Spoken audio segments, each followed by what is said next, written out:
Imagine this, you're pushed to the brink, starving, sleep-deprived, hauling a 100-pound ruck through pitch-black woods, where one wrong step could end your dreams. Now, multiply that by months or even years.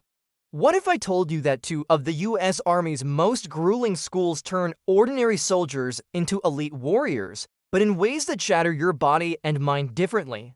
You've probably wondered, which is harder, Ranger School or the Special Forces Qualification Course, the infamous Q course? And what's the real deal with earning that Ranger tab versus the Special Forces tab? I get asked this all the time, and the answer isn't simple. Both will test you like nothing else, but Ranger School sucked the life out of me more, while the Q course was intellectually and technically harder. Stick with me, I'll break it down using key criteria, drawing from my own sweat and struggles, so you can feel the grit and decide for yourself. Let's start with the basics to make this approachable. If you're watching this, maybe you're a veteran curious about the paths you didn't take, an aspiring soldier dreaming of elite status, or just someone fascinated by human limits. Ranger School is the Army's premier leadership course, teaching you to lead small units in combat under extreme stress. Graduates earn the Ranger tab, a black and gold patch worn on the shoulder, symbolizing you've endured hell. The Special Forces tab, on the other hand, is for Green Berets, the Army's unconventional warriors. It's longer, more specialized, and earns you the iconic Green Beret plus the tab. Having both, that's a badge of ultimate resilience. I went through the Q course first, then Ranger School backwards from most, but it gave me a unique perspective. Now, let's dive into the tangible differences, criterion by criterion, duration and phases, graduation rates, food intake, sleep deprivation, ruck weights, patrol distances, and patrol standards. I'll paint vivid pictures so you can almost taste the mud and feel the exhaustion. First up, duration and phases. Ranger School clocks in at about 61 days now, straight up non-stop brutality. It's divided into 3 phases, each building on the last, like climbing a mountain that keeps getting steeper. Phase 1, at Fort Benning, now Fort Moore, is your gateway. You kick off with screening, the Army physical fitness test, push-ups, sit-ups, a 2-mile run, a swim test in full gear because drowning isn't an option, land navigation under time pressure, and a 5-mile run that feels like eternity. Fail any and you're out. If you pass, you learn squad-level patrolling, 12 to 15 guys moving as one, practicing raids, ambushes, and reconnaissance.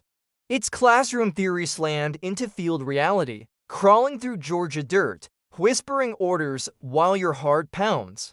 Then, bam, you bust to the Appalachian Mountains for Phase 2. Mountain phase is where the visceral hits. You learn mountaineering basics, rappelling down sheer cliffs with ropes that bite into your hands, tying knots in freezing rain, crossing rivers that could sweep you away.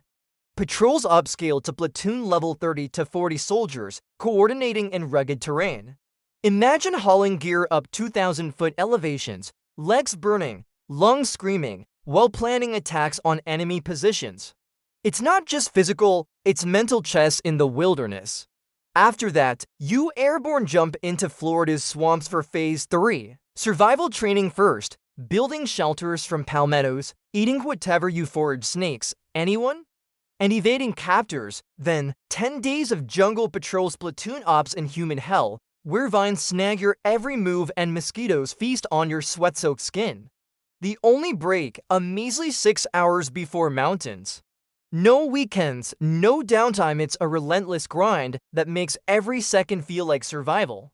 Contrast that with the Q course, 12 to 18 months, depending on your month's military occupational specialty. It's a marathon, not a sprint, with phases that evolve you into a multifaceted operator. The order shifts occasionally, but typically, selection, small unit tactics, SUD, months training, Robin Sage, SEER survival, evasion, resistance, escape, and language school. Selection is a brutal 6-week tryout. Think millions of dollars on the line to see if you're worth investing in. It's land, nav, rucks, team events, all while instructors probe your psyche. Pass and SUD teaches patrolling fundamentals, similar to Ranger, but with a Special Forces twist, Unconventional tactics like working with locals. Months phase is where it specializes. Medics dive into trauma care, suturing wounds, IVS in the dark, even animal labs for real anatomy. Engineers master demolitions, calculating charges to breach doors or blow bridges without collateral. Comms guys learn radios, encryption, satellites. Weapons specialists handle everything from sniper rifles to foreign arms. Officers focus on planning ops, leading detachments. Then Robin Sage, a 6-week unconventional warfare exercise in North Carolina's backwoods, infiltrating hostile territory, linking with guerrillas role players, training them, and executing missions. It's immersive, real civilians, real risks. Seer follows, captured, interrogated, evading in mock enemy camps, learning resistance techniques that scar your soul. Finally, language school, 6 to 9 months immersing in Arabic, Pashto, or whatever conversations, culture, because Green Berets win hearts and minds abroad. The key difference, Q course has breaks a week between phases to recover, weekends free during months and language.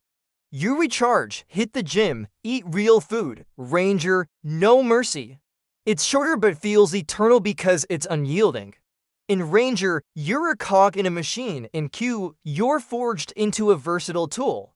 Both astound with their demands. Ranger's intensity shocks you, Q's length tests endurance. Next, graduation rates. This is where it gets curious. Why do so few make it? I did Q first, then Ranger. Unusual, as most Green Berets attend Ranger early. My Q class only 18% graduated, an anomaly, usually higher, but brutal attrition from injuries, quits, or fails. Many classmates had Ranger tabs already, yet that didn't save them. Ranger demands physical grit, Q requires smarts, adaptability, teaching skills. In my Ranger class, 3 of us were SF qualified, all graduated strong. Lesson: Ranger preps you for Q's physical side, but not the mental marathon. If you're SF and don't quit Ranger, you'll likely pass. It's easier post-Q. Overall, Ranger hovers 40 to 50% graduation. Q around 30 to 40%, varying by year. The astounding part, thousands volunteer, few endure. It's tangible. I've seen buddies break, faces etched with defeat, bodies wrecked. Relevance: if you're chasing this, no quitting is the real enemy. Food intake: this is visceral hunger, gnaws at you like a beast. In Ranger Garrison, Chow Hall is ritualistic torture. Recite the Ranger Creed booming, crank pull-ups to earn entry. No choices, slob on your plate, spoon only, no fork for efficiency. Sometimes 5 minutes to scarf, often eat walking to the exit, dumping trays mid-bite. I wolfed Heikel stuffed mashed potatoes, meats exiting furious, stomach rumbling, dozens of times. In the field, 2 MRS daily, 1,500 to 2,000 calories each, totaling 3,000 to 4,000, but burning 4,000 to 10,000. Constant deficit. Q course, garrison meals are hurried but humane, no yailing, pick proteins, carbs. Hearty feasts keep you fueled. Field, team decides 1 MRE summer light for speed, to winter extra warmth. More food overall in Garrison than Ranger, but field similar. Yet Ranger's deficit hits harder, you're always depleted, every step agony. Bodies adapt, but the pain connects you to limits. Approachable tip: eat smart pre-training, it saves you. Sleep: both schools weaponize deprivation, training resilience. Ranger Garrison, 20-hour days program, no catch-up. Field, 1 to 2 hours or 0, patrols dragging on. My Florida platoon, 10 straight days, minimal shut-eye, hallucinations creeping, entries whispering, shadows moving. Eyelids like lead, decisions fuzzy, but you push. Q, Garrison for 2 6-hours, full nights between phases or academics. Field, 3-day patrols, little sleep, then refit day with rest. Sustainable cycle, recover, repeat, less cumulative drain. Both toughen you, but Ranger's non-stop suck amplifies misery. Curious, how far can you go without cracking? I've been there, visceral fog, but emerging stronger. Ruck weights, the backbone breaker, Q selection, 45-pound minimum, plus water 55 plus pounds. My 71 kilometers movement, 87 pounds with radio, batteries. Later phases, 60 to 70 average, Robin Sage infill, 100 pounds crushing spine, blisters bubbling. Packwood missions need ammo, gear, Ranger, lighter 45 to 60 pounds, uniform change, ammo, team stuff. But exhausted, starving, it feels double, straps digging, sweat stinging cuts. Q heavier overall, but Ranger's context hurts more. Patrol distances, Q 10 to 20 kilometers per op strategic, purposeful. Ranger 5 to 10 kilometers, but exhaustion multiplies suck, short but savage. Patrol standards, Q's graduate level precision. Example, midnight ambush, setting M to for OB in dark. Instructor lasers barrel, checks GPS kill zone plus or minus 25 meters. Then grazing fire test, laser at waist height, flawless or fail.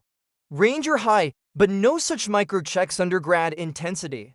In summary, Q's standards higher, but Ranger sucked more visceral grind versus intellectual depth. Both transformed me. Recommend if you've got guts. Subscribe for more insights, share with warriors. Free the oppressed strangers, lead the way.